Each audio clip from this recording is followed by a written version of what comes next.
जय श्री ओम नमस्ते ओम नमस्ते ओम नमस्ते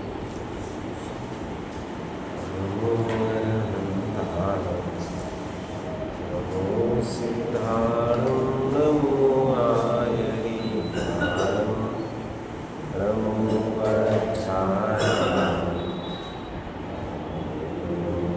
सर्वसाहुणम्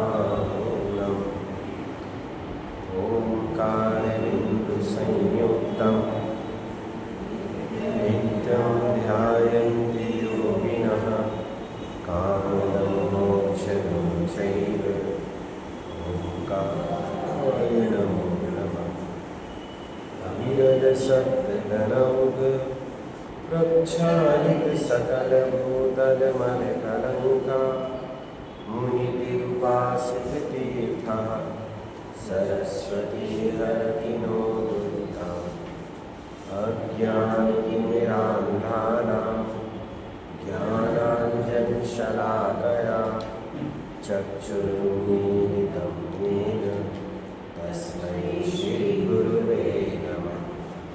मङ्गलं भगवान् वीरो मङ्गलं गौतमो गणी मङ्गलं कुन्दकुन्दाद्यो धर्मोऽस्तु मङ्गलं सर्वमाङ्गल्यमाङ्गल्यं सर्वकल्याणकारिकं प्रधानं सर्वधर्माणां जयं जयतु शासनं जयं जयतु शासनं जयं जयतु शासनं लक्ष्मीनिवासनिलयं विधिं विधायनवीरम्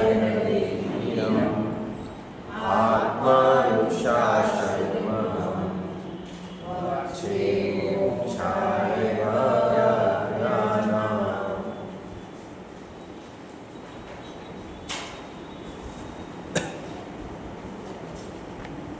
आचार्य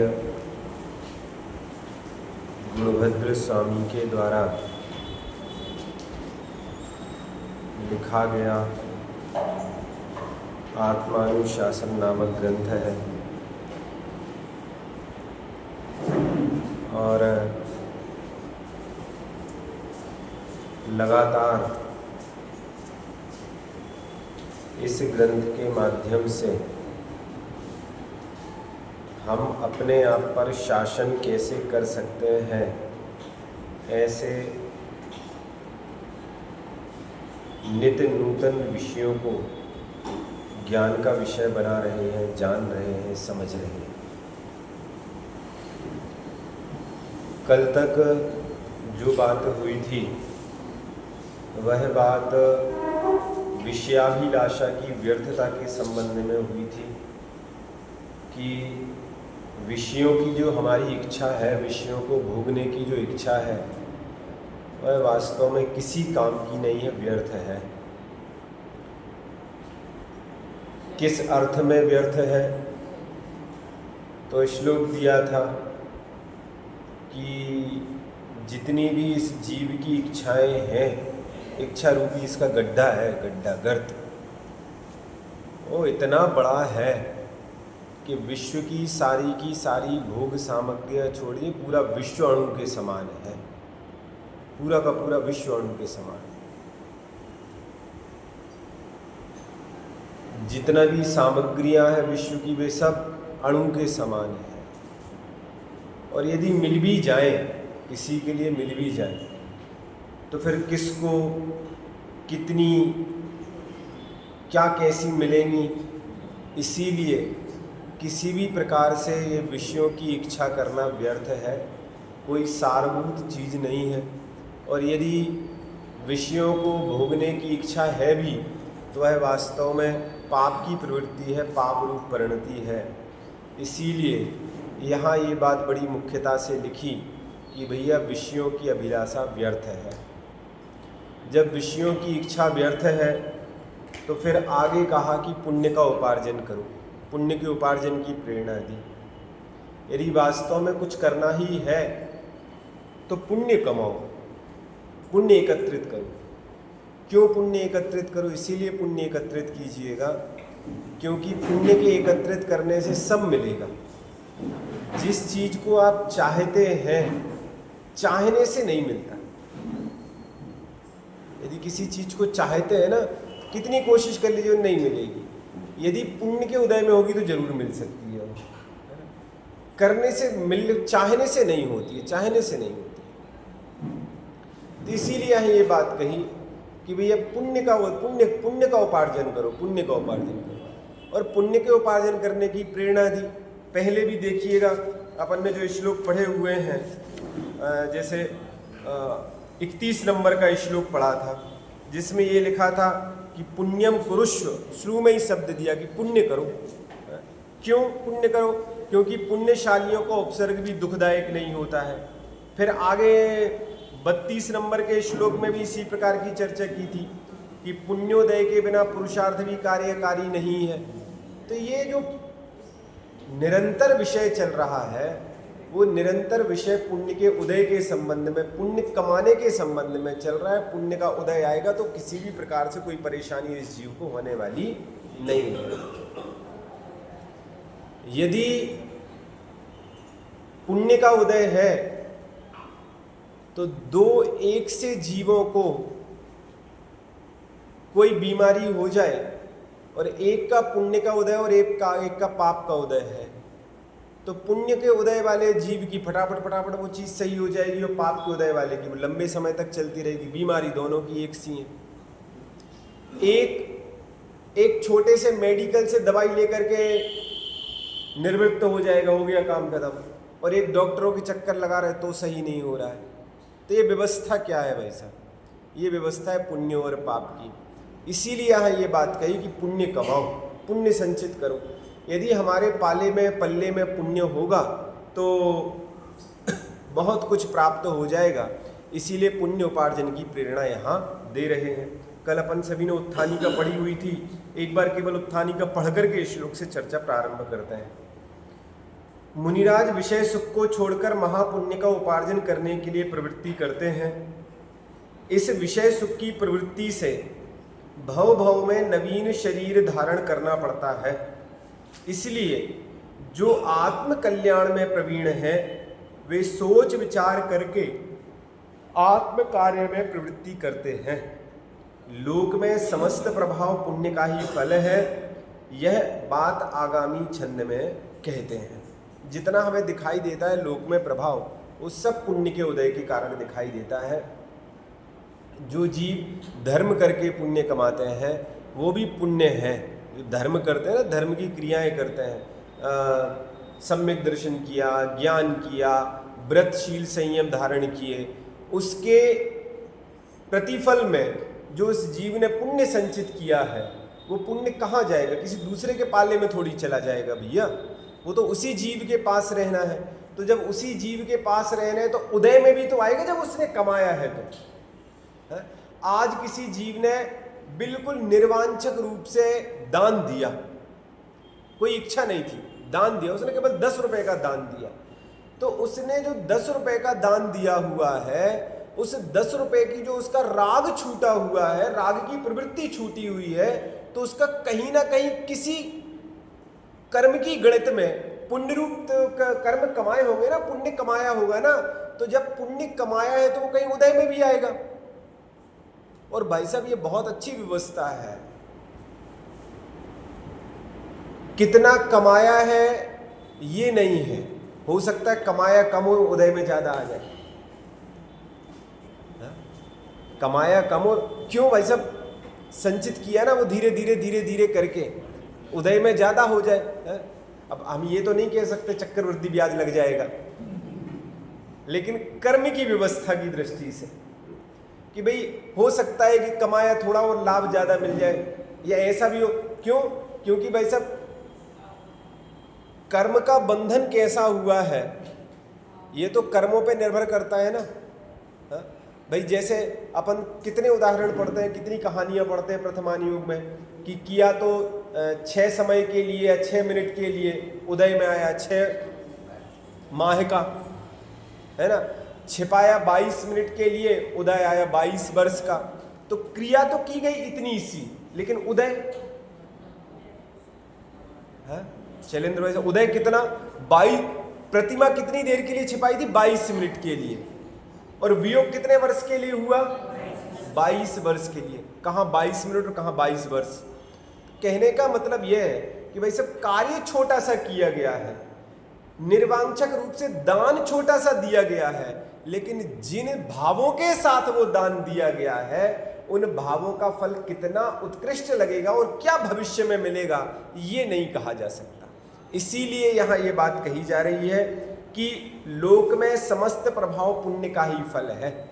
ये जो जीवों ने पुण्य किया हुआ है पूर्व में, आज भले ही पाप में संलग्न हो। अब कोई कहे कि भाई साहब ऐसा क्या किया इसने कि इसके पास इतना धन संपत्ति और ये सारी की सारी वैभव है, कहाँ से ये चीजें हैं? तो भैया पूर्वोपार्जित पुण्य कर्म का उदय है। पूर्व कर्म के उदय, पूर्व पुण्य का जो उदय था वो वर्तमान में हो गया। अब वर्तमान में जो पाप कमाया है इसका उदय आगामी समय में मिलेगा, क्योंकि कर्मों की व्यवस्था तो ऐसी ही है, किसी भी प्रकार से कर्म बिना फल दिए तो जाने वाले हैं नहीं। हर हालत में वो कर्म जो उदय, जो कर्म बंधे हुए हैं वो उदय में तो आएंगे ही आएंगे, किसी भी प्रकार से वो बिना उदय के जाने वाले नहीं है। यह बात आगामी छंद में कहते हैं। आयु श्रीव पुरादिकम यदि भवे,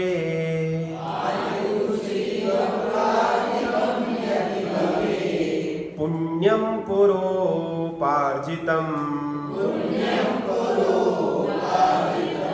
स्यात् सर्वं न भवेन्न तच्च नितराम्।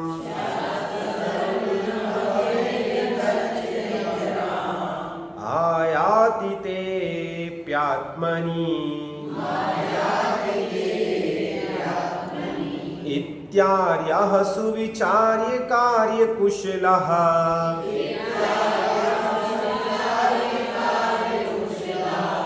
कार्येत्र मन्दोद्यमा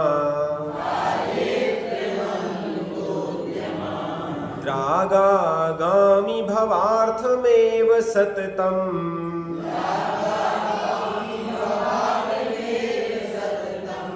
प्रीत्या यतन्तेतराम्।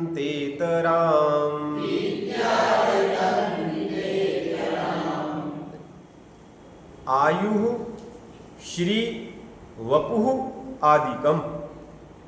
इतनी गजब की चीज लिखी। आयु अर्थात आयु, श्री लक्ष्मी, वपुः शरीर, आदिकम आदि। आदि में सब चीजें ले लेना, इन तीन को छोड़ करके जितनी भी चीजें हों। आयु, लक्ष्मी, शरीर, आदि, इनसे संबंधित जितने भी पदार्थ, शरीर से संबंधित जितने, धन संपत्ति से संबंधित जितने। अब इसमें ये आवश्यकता नहीं है कि भाई एक दुकान जोड़ो, जो जितने व्यापार धंधे जो भी चलते सब जोड़ लेना। आयु जितनी है वो सब पूरी की पूरी आएगी। आयु, लक्ष्मी, शरीर, आदि। यदि भवेत, यदि यदि भवेत मतलब होते हैं, यदि हैं। जयेश भाई साहब, यदि लक्ष्मी, आयु इत्यादि है ना पवन भाई साहब, तो किस कारण से है? किस कारण से? अगला शब्द लिखा पुण्यम, पुण्य के कारण से है। और कौन से पुण्य के कारण? अगला लिखो पुरोपार्जितम, जो पूर्व में उपार्जित किया उस पुण्य कर्म के उदय से ये सारी की सारी चीजें मिली हुई हैं। एक भी चीज हमें लगता है कि हमने कमाया है, भाई सब पुण्य कर्म के उदय से मिला हुआ है। पुण्य कर्म के, हमने सोचते हैं कि भाई साहब डॉक्टर ने हमें बचा लिया, आयु कर्म शेष था। यदि आयु नामक पुण्य कर्म का उदय शेष था तो तीन लोक की कोई शक्ति, डॉक्टर तो छोड़िए, तीन लोक की कोई शक्ति ऐसी नहीं है जो उनके प्राणों का, आपके प्राणों का हरण कर ले।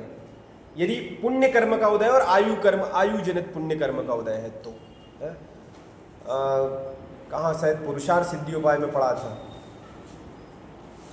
पुरुषार्थ सिद्धि में ही पढ़ा था कि ये जो आयु है ना, आयु, आयु का यदि सुबह आंख खुल गई, रात में सोने के बाद सुबह आंख खुल गई तो ये पुण्य का उदय है हमारा। एक एक श्वास यदि मिल रही है, एक एक श्वास, तो पुण्य कर्म का उदय है। हमें लगता ही नहीं है कि हमारे पुण्य कर्म का उदय है। हमें तो यही लगता है कि जब तक भाई साहब वैभव ना हो तब तक काय का पुण्य कर्म का उदय, जब तक थाली में 56 भोग नहीं हो तब तक काय का पुण्य कर्म का उदय। हम उन चीजों से पुण्य कर्म समझते हैं। हम इस चीज से पुण्य कर्म नहीं समझते हैं कि भाई साहब हमारे लिए प्रतिदिन जो हमारी आयु बढ़ी हुई है, जितने वर्ष की है, कोई निश्चित तो है नहीं कितने वर्ष की है, कितने दिन की है, कितने घंटों की है, तो कोई निश्चित है नहीं। यदि एक दिन की भी आयु मिली हुई है तो ये हमारा पुण्य कर्म का उदय है, पुण्य का। अन्यथा की दृष्टि में एक बार विचार करके देखो भाई साहब, एक बार विचार करो, ऐसे ऐसे भी कई जीव होते हैं जो जन्म लेने के पहले ही आयु पूरी कर जाते हैं। मतलब जन्म लेने के पहले, मतलब जन्म गर्भ में ही महीने, 2 महीने, 4 महीने, 6 महीने, 8 महीने, माना कि 9 महीने का हो भी गया, जन्म हो भी गया, तो पता चला 1 ही दिन की आयु है, 4 दिन की आयु है, 5 दिन की आयु है, महीने भर की आयु है, साल 2 साल की आयु है। यदि आज तक इतने वर्ष हो गए हैं तो ये वास्तव में हमारे पूर्वोपार्जित पुण्य कर्म का उदय है कि हमारे पास आयु है, लक्ष्मी है, शरीर है। शरीर होना ये पुण्य कर्म का उदय तो है ही, इससे और महान पुण्य का उदय, कर्म का उदय इस अवस्था में समझना कि ये शरीर व्यवस्थित है, व्यवस्थित। किसी भी प्रकार का नरेंद्र भाई सब रोग नहीं है, हाथ पैर टूटे नहीं है, लूले लंगड़े नहीं है, सारी की सारी इंद्रियां, कोई भी इंद्रिय विकृत नहीं है, सब व्यवस्थित सुनाई देता है, बोला जाता है, नाक कान सब व्यवस्थित है, स्पर्शन इंद्रिय इत्यादि सब व्यवस्थित है। किसके द्वारा? तो लिखा यदि भवेत पुण्यम पुरो उपार्जितम, ये जितने भी होते हैं ये सारे के सारे पुण्यम पुरो उपार्जितम स्यात्, कि पूर्वोपार्जित पुण्य कर्म के उदय से होते हैं, पूर्वोपार्जित पुण्य कर्म के उदय से। ना भवेत, ना हो, ना भवेत, ना हो, क्या ना हो? तो लिखा तत् चा सर्वम, ये सब ना हो। यदि पुण्य कर्म का उदय ना हो तो ये कुछ ना हो। 2 चीजें लिखी हैं, सर्वम ना भवेत ना तत् चा, इतने शब्द लिखे इन 2-3 शब्दों में।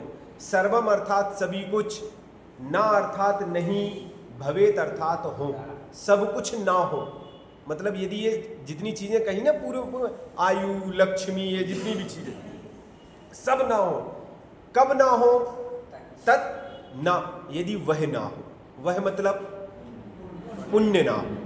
यदि पुण्य ना हो तो कुछ ना हो भाई, सब कुछ ना हो।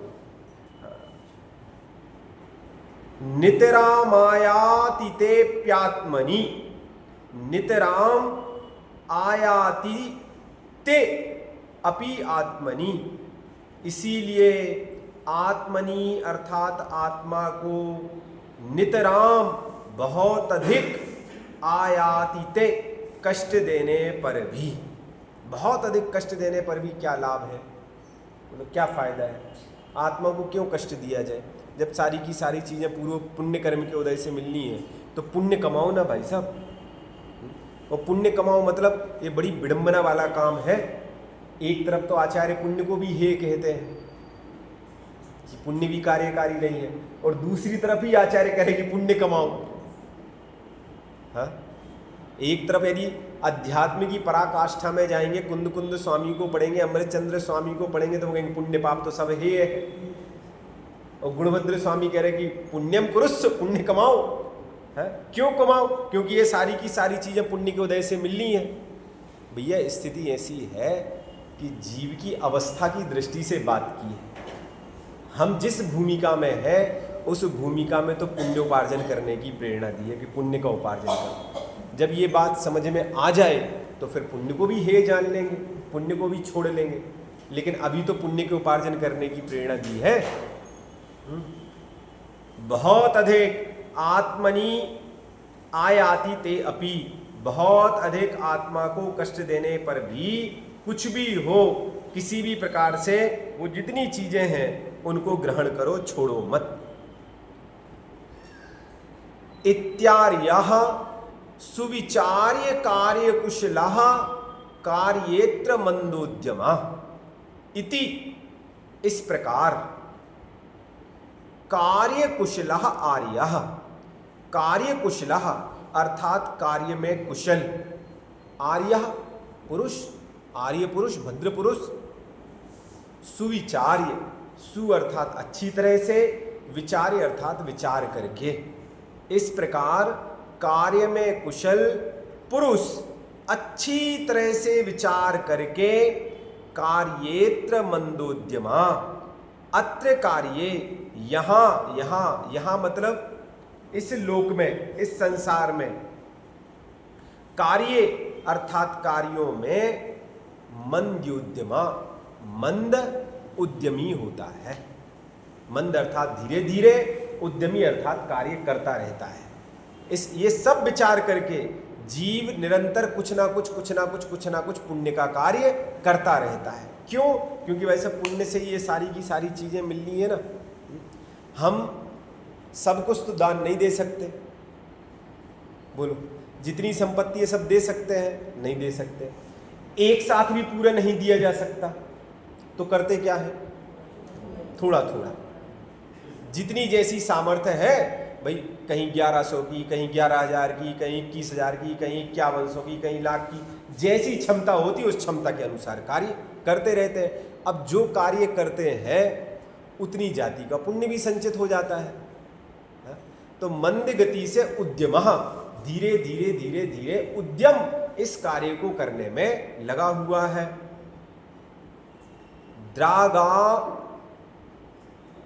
द्रागागामी भवार्थमेव सततम प्रीत्या यतन्तेतराम।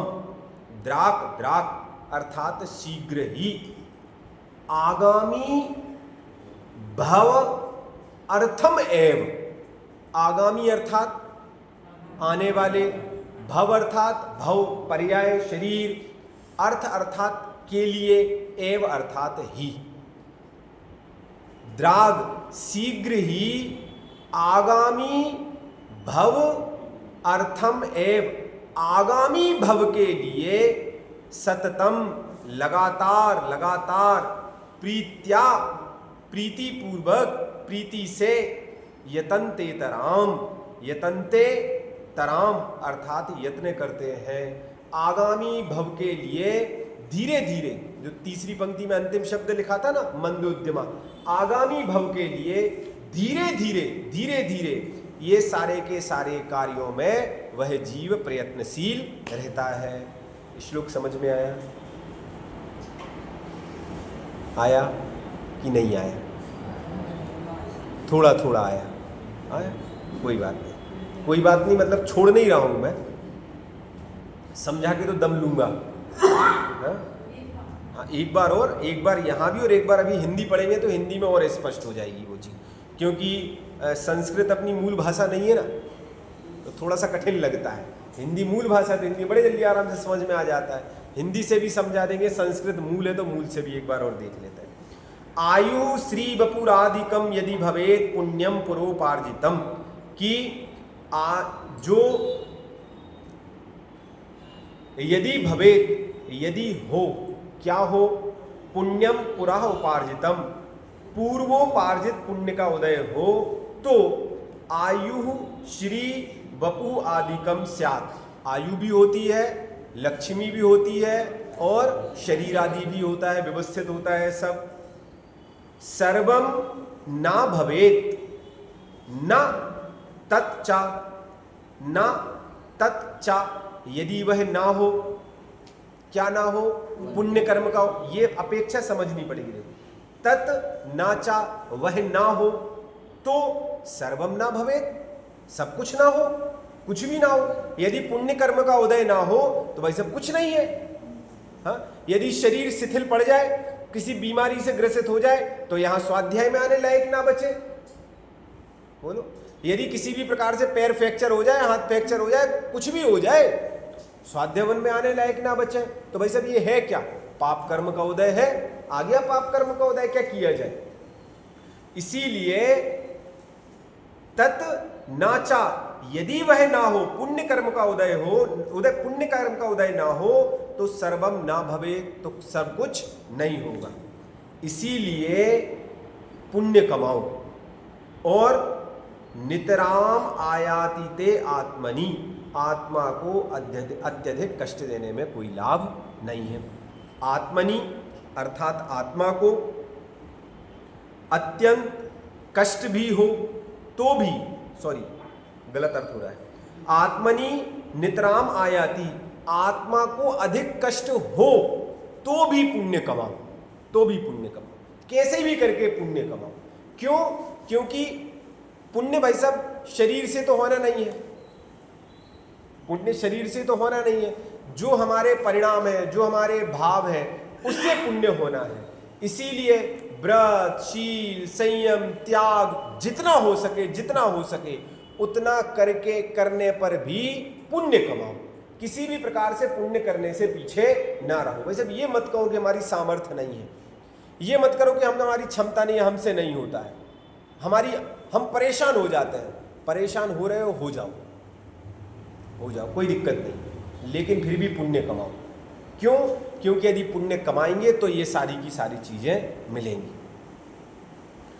इत्यार्यः इति, इस प्रकार, आर्यः अर्थात भद्र पुरुष सुविचारे, अच्छी प्रकार से विचार करके, कार्य कुशलः, कार्य में कुशल होते हुए, अत्र इस संसार में, कार्ये अर्थात कार्य में, मंदोद्यमा, मंद और उद्यमी होते हुए, द्राक अर्थात शीघ्र ही, आगामी भवार्थम एव, आगामी भव के लिए ही, सततम प्रीत्या यतंत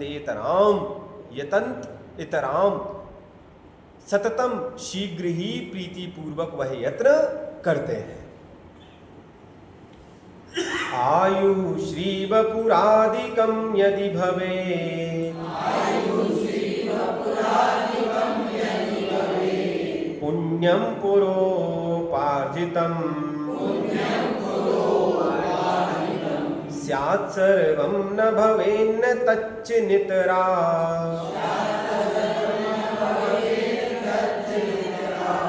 मायातीते प्यात्मनि, इत्यार्यः सुविचार्य कार्य कुशलः,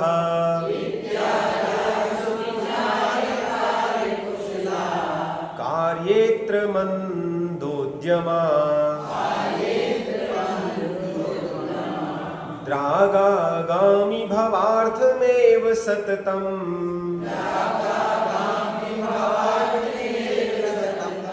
प्रीत्या यतन्तेतराम्,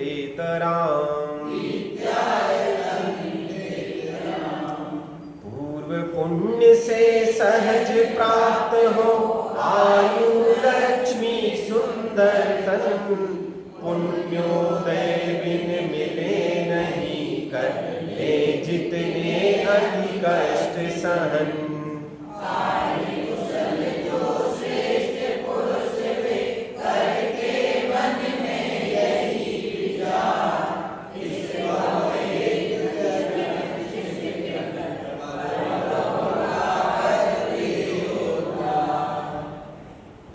पुण्य से सहज प्राप्त हो, आयु लक्ष्मी सुंदर तन। कोई प्रश्न इस पंक्ति में? सीधा सीधा लिखा हुआ, पूर्व पुण्य से सहज ही आयु लक्ष्मी सुंदर तन इत्यादि प्राप्त होते हैं। पुण्योदय बिन मिले नहीं, कर ले जितने अति, कितने ही कष्ट सहन कर लो, यदि पुण्य का उदय नहीं है तो ये सब मिलने वाले नहीं है, कितने कष्ट सहन करो। कार्य कुशल, जो श्रेष्ठ पुरुष, जो कार्य में कुशल हैं, ऐसे श्रेष्ठ पुरुष वे करके मन में यही विचार, कि वे मन में यही विचार करते हैं। क्या विचार करते हैं? कि इस भव हेतु यत्न शिथिल कर, कि इस भव में तो अब जितना यत्न किया जाए वो तो ठीक है, लेकिन परभव का करते उद्धार, कि भैया अगले भव का उद्धार करने के लिए ये सारी की सारी चीजें चल रही हैं। जितना भी जो काम चल रहा है, हम पूजा करते हैं, पाठ करते हैं, अभिषेक करते हैं, आराधना करते हैं, भावनाओं का चिंतन करते हैं, सामायिक करते हैं, स्वाध्याय करते हैं, पढ़ते हैं, ये सब किस लिए? किस लिए? हाँ भाई साहब, कषायों की मंदता हो, पाप कम हो, पापों का विचार करके काम करते हैं कि भाई इस चीज़ में क्या चीज़, क्या कितना उपयोगी और कितना अनुपयोगी है। इन सब के पीछे केवल एकमात्र उद्देश्य है कि किसी भी प्रकार से हमसे पाप ना हो। क्या कहा? पाप ना हो। और जब पाप ना हो तो फिर क्या होगा? है ना, पुण्य का पुण्य ही होगा, और जब पुण्य होगा तो पुण्य का उदय फिर आएगा भी। तो ये जितना भी उपक्रम अपने द्वारा किया जा रहा है, जितना भी किया जा रहा है, इसका सबका उद्देश्य तो सबसे पहले तो है सम्यक दर्शन ज्ञान, कि भैया भेद विज्ञान हो जाए, और जितनी भी क्रियाएं की जा रही हैं उनका कुछ ना कुछ लाभ तो जुड़ेगा ही ना, जुड़ेगा भाई। है ना, सही धूप में खड़े होने से छाया में ही खड़े हो जाए, कुछ ना कुछ तो लाभ मिलना ही मिलना है। अर्थ देखिए, इस जीव को देव मनुष्य आदि भवों में दीर्घ आयु, लक्ष्मी, सुंदर शरीर आदि पूर्व जन्म में उपार्जित पुण्य से होते हैं। जिसने पुण्य उपार्जन किया है उसे सभी अनुकूलताएं होती हैं। यदि पूर्वकृत पुण्य ना हो तो अनेक प्रयत्न करके खेद करने पर भी कुछ भी अनुकूलता। क्या लिखा? यदि पूर्वकृत पुण्य ना हो, यदि पूर्व में पुण्य नहीं कमाया है, हमारी झोली में, हमारे अकाउंट में पुण्य नहीं है भाई साहब, हमारे कर्म रूपी अकाउंट में पुण्य नहीं है, तो अनेक प्रयत्न करके, कितने ही प्रयत्न कर लो, और खेद करने पर भी कुछ भी अनुकूलता, कुछ भी कर लो आप भाई साहब, कितने ही खेद खिन्न हो लो, कितने ही मन में अपने आप को आप कोस लो कि ना जाने क्या किया है, क्या नहीं किया, समझ में नहीं आ रहा है क्या हुआ और क्या नहीं हुआ, क्या करते हैं क्या नहीं करते। इतना तो सब कुछ करते हैं, रोज मंदिर जाते हैं, भगवान की पूजा करते हैं, सब तो कर रहे हैं, लेकिन फल नहीं मिल रहा है, फल नहीं मिल रहा है। तो फल मिले कहाँ से?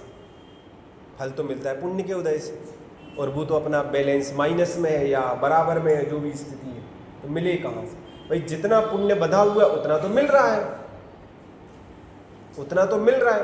अब हमारी अपेक्षा है ज्यादा की, तो ज्यादा यदि चाहिए तो उसके लिए फिर विधि लिखी हुई है।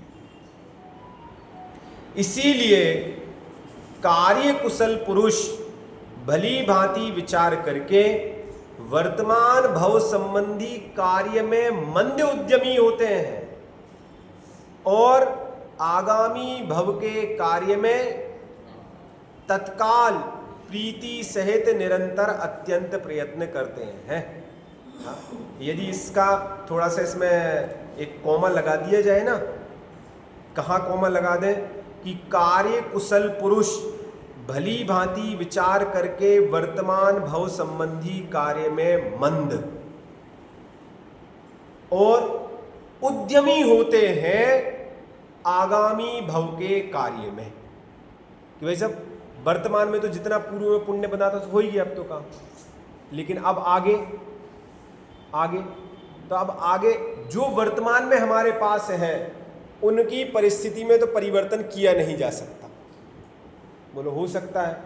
जिस जीव ने जिस माँ के गर्भ से जन्म लिया है, अब वो माँ चाहे गरीब हो चाहे अमीर हो, जन्म तो ले लिया ना। अब ऐसा तो नहीं कर सकता नहीं, नहीं हमें आपके घर में जन्म मिला, हम दूसरे घर में जाएंगे। ऐसी कोई व्यवस्था तो नहीं है ना कि जैसी वो श्वेतांबर परंपरा में चलती है कि भगवान महावीर के जीव को बदल दिया गया। ऐसी व्यवस्था तो नहीं है ना। वो तो जैसा जीव ने कर्म का उदय किया हुआ था वैसा उसका जन्म हुआ। अब यहाँ तो हो गया, लेकिन अब आगामी समय के लिए अब ये बात समझ में आ गई ना। क्या समझ में आ गई? कि पूरा का पूरा लेखा जोखा पुण्य पाप का है, पुण्य पाप का। ये बात समझ में आ गई तो अब यदि आ गई है और आगामी समय में यदि हमारे लिए इस प्रकार की इच्छा है, इच्छा रखते हैं, तो देखो सबसे पहली बात तो इच्छा रखो मत।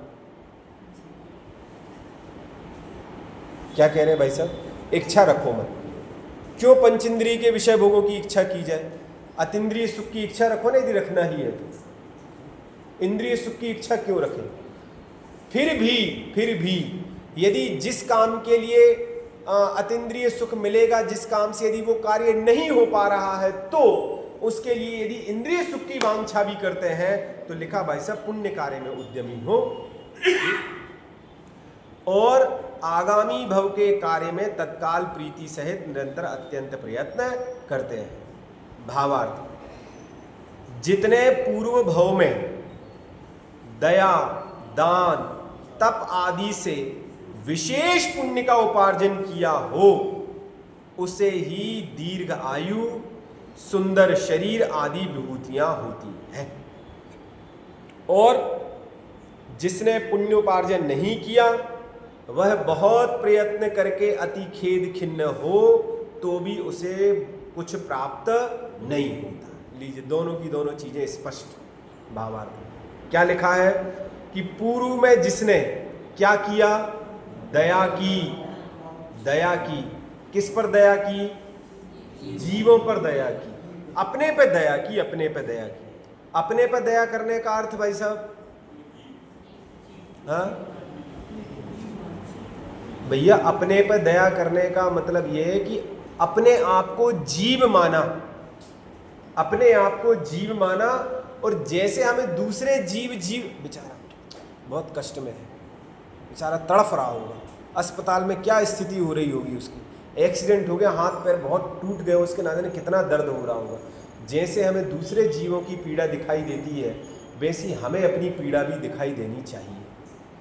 वैसा हमें क्यों दिखाई दे? हमारा थोड़ी एक्सीडेंट हुआ है, हमारे थोड़ी राकेश भाई साहब हाथ पैर टूटे हुए, नरेंद्र भाई साहब, हमें कोई बीमारी नहीं है, तो फिर हम अपने ऊपर दया। भाई साहब, दया करने का मतलब हाथ पैर टूटने से नहीं है। दया करने का मतलब ये है कि इस जीव ने 4 गति 84 लाख योनियों में परिभ्रमण किया हुआ है। प्रिंस भाई साहब, 4 गति 84 लाख योनियों में इस जीव ने थपेड़े खाए हुए हैं, दुख सहन किया हुआ है, दुख भोगा हुआ है, मैंने भोगा हुआ है। अब जब इस जीव ने इतना दुख भोगा हुआ है, इतना दुख भोगा हुआ है, तो हमें हाथ पैर टूटने वाला दुख दिखाई देता है, एक्सीडेंट वाला दुख दिखाई देता है, नाना प्रकार की बीमारियों वाला दुख दिखाई देता है, किसी का वियोग हो गया वो दुख दिखाई देता है। और 4 गति 84 लाख योनियों में जो परिभ्रमण किया बाबूजी, वो दुख नहीं है क्या? वो तो उससे कई गुना ज्यादा दुख है जो इस जीव ने भोगा हुआ है। ये बात समझ लेना कि भाई साहब, यदि हमने अभी अपने ऊपर करुणा नहीं की, तो आगामी समय में फिर उन्हीं स्थानों पर जाकर के फिर हम दुखी होते रहेंगे, वहीं जाके फिर दुखी होंगे। इसीलिए जिस जीव ने दया की, किस पर दया की? दूसरे जीवों पर दया की, अपने ऊपर दया की। सबसे पहले तो अपने ऊपर दया की, अपने ऊपर दया की। और क्या किया? दान दिया, तप किया, तप किया आदि से विशेष पुण्य का उपार्जन किया, उसे ही दीर्घ आयु, सुंदर शरीर आदि विभूतियां होती हैं। किसी भी प्रकार से लाली पाउडर क्रीम लगाने से सुंदर शरीर नहीं होता है, पुण्य के उदय से होता है। बस सुख सामग्री किसी भी प्रकार से अन्य चीजों से नहीं होता, पुण्य के उदय से होता है। सारी समझो इस व्यवस्था को, ये सारी की सारी नाम कर्म की व्यवस्था है। और यदि उस जाति का नाम कर्म का उदय नहीं है, तो भली 1 रोटी खाओ तो भी मोटापा बढ़ता जा रहा है, 4 रोटी खा रहे हैं तो भी भाई साहब मोटे नहीं हो रहे हैं, लटक के सुबह से लेकर शाम तक लटक रहे हैं, जिम जा रहे हैं, ना जाने कितने प्रकार की दवाई खा रहे हैं, लंबे ही नहीं हो रहे हैं। समझ में नहीं आ रहा क्या किया जाए। तो क्या क्या किया जाए भाई साहब? नाम कर्म को उदय उस जाति के। इसमें करना क्या है भाई साहब? करना इतना है कि केवल उसको सहजता से स्वीकार करो, बस। ये इस जाति का नाम कर्म का उदय है कि इस शरीर का मोटा होना है, मोटा दिखाई देता है। बोलो, अन्यथा की दृष्टि में दुनिया में ऐसे लोग हैं कि जिनके पास संपत्ति की कोई कमी नहीं है, फिर भी मोटे ताजे दिखाई देते हैं, तो पतले नहीं हो सकते क्या? या उन्होंने उपाय नहीं किए होंगे? सब उपाय कर लिए लेकिन नहीं हो रहे भाई सब पतले। कैसे हो जाए पतले? बोलो, कैसे हो जाए पतले? कर्म का उदय है, हा? कैसे हो जाएंगे? नहीं हो सकते भाई साहब। ये चीज, ये वस्तु व्यवस्था समझिएगा। और वही वस्तु व्यवस्था समझाते हुए यहाँ कह रहे हैं कि ये जितना विशेष पुण्य कर्म का उपार्जन किया हो उसे ही दीर्घ आयु, सुंदर शरीर आदि विभूतियां होती हैं। और जिसने पुण्य उपार्जन नहीं किया वह बहुत प्रयत्न करके अति खेद खिन्न हो तो भी उसे कुछ प्राप्त नहीं होता, कुछ प्राप्त नहीं है। तो अपन पढ़ते हैं अमूल्य तत्व विचार में, बहु पुण्य पुंज प्रसंग से शुभ देह मानव का मिला, तो भी अरे भव चक्र का फेराना। बहु पुण्य पुंज प्रसंग से, बहुत पुण्य के उदय से, बहुत पुण्य के उदय से ये मनुष्य पर्याय मिली हुई है, मनुष्य पर्याय जो है मिली है, और उसके बाद भी फेरा नहीं कट रहा अपना। ये सारी की सारी चीज़ें विचार करो भाई साहब कि इतना सब कुछ करने के बाद भी कुछ नहीं हो रहा है। ये सारी की सारी चीज़ें मिली हैं, पुण्य कर्म के उदय से मिलती हैं सब चीज़ें। और ये बात स्पष्ट तो लिख रहे हैं, स्पष्ट ऐसा विचार करके, कैसा विचार करके, जो ऊपर की 3.5 पंक्तियों में लिखा है, ऐसा विचार करके विवेकी पुरुष इस भव के कार्यों में तो मंद उद्यमी होते हैं और परभव सुधारने के लिए अति प्रीति पूर्वक शीघ्र ही प्रयत्न करते हैं कि अब इस भव में तो जो मिल गया सो हो गया, अब इसमें तो परिवर्तन नहीं किया जा सकता, इसमें तो बदलाव नहीं किया जा सकता, लेकिन अगला भव सुधर जाए भाई साहब, अगला भव सुधर जाए। इसीलिए पर भव सुधारने के लिए अति प्रीति पूर्वक सारी की सारी क्रियाएं करते हैं। अब आगे, विषयों का स्वाद अत्यंत कटु है। देखो कैसी मतलब केमिस्ट्री बिठाई हुई है कि भाई साहब पहले तो कहा पुण्य उपार्जन करो, पहले कहा पुण्य उपार्जन करो बाबू, तो क्या मिलेगा? ये सब चीजें मिले जाएंगी, सब चीजें मिलेंगी। जब ये बात चलती है तो मन में लड्डू फूटते हैं, क्या मिलते हैं? भाई सब मिल जाएगा पुण्य कर्म के उदय से, सारी की सारी भोग सामग्री मिलेंगी, बढ़िया सब सुख सुविधाएं मिलेंगी। तो फिर उनने, आचार्य ने कहा कि भाई साहब इसके मन में पक्का लड्डू फूटेगा ये देख करके, सुन करके। तो उनने कहा ज्यादा ना फूटे, ज्यादा कल्पना ना करने लगे, इसीलिए विषयों का स्वाद अत्यंत कटु है। जितने विषयों के स्वप्न देख रहे हैं ना, ये भाई साहब कटु है, कटु। इसीलिए ज्यादा मत सोचना इस बारे में कि भाई साहब ये भी मिल जाएगा वो भी मिल जाएगा। क्यों? कि उसका उस जनित जो भोग है, भोग वो बड़ा विष के समान है, विष के समान, जहर के समान है। इसीलिए मतलब एक छंद में यदि बात कही तो फिर दूसरे में शिष्य के दिमाग में क्या चल रहा होगा उसको पढ़ करके फिर तुरंत दूसरा उत्तर लिखा, उसका उत्तर लिखा। तो क्या लिखा? विषयों का स्वाद अत्यंत कटु। यहां कोई प्रश्न करता है कि इस भव में सुख के कारणभूत विषय पूर्व पुण्य के प्रसाद से प्राप्त हुए हैं, तो उनमें मंद उद्यमी क्यों हो? भाई साहब जब पूर्व कर्म के उदय से सारी की सारी चीजें मिली हुई हैं तो हम मंद क्यों? बढ़िया भोगे ना, बढ़िया भोगे। क्यों इन चीजों में आप हमें रोक रहे हैं? क्यों रोक रहे हैं? क्यों अनावश्यक है आप रोक लगा रहे हैं कि भाई साहब ये ज्यादा मत भोगो, ज्यादा मत करो, ये उनसे थोड़ा सा विरक्ति करो, ये करो वो करो? क्यों मंद उद्यमी क्यों? अर्थात उन्हें अच्छी तरह से क्यों ना भोगे? जब मिले हुए हैं, हमारी तो पुण्य कर्म का उदय था और हमारी पुण्य को कर्म के उदय से पवन भाई साहब हमें सारी की सारी चीजें मिली हैं, आपको अपनी अपनी मिली हुई है, तो क्यों ना भोगे हम? उन पे तो हमारे अधिकार है, हमारा आधिपत्य है, तो हमें भोगने दीजिए ना।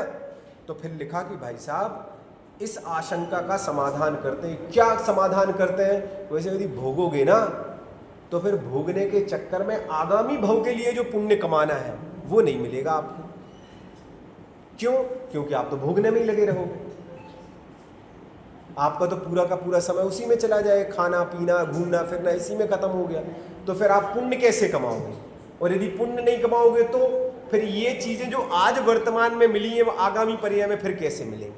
तो कहने का मतलब ये है कि भैया सारे के सारे कार्य करते हुए भी जो कार्य मुख्य है उस कार्य को गौण मत करो, जो कार्य गौण है उसको मुख्य मत करो, और जो मुख्य उसको गौण मत करो। जो मुख्य उसको करो और जिसको मंद रखना है उसको मंद करो, उसको मंद रखो। इस अर्थजन्य कि विषयों का स्वाद अत्यंत कटु है, विषय विष के समान है, इसकी जो चर्चा है इसकी चर्चा अपन कल करेंगे। मिथ्यातम नाश देखो, ज्ञान के प्रकाश देखो, आपा पर भास देखो।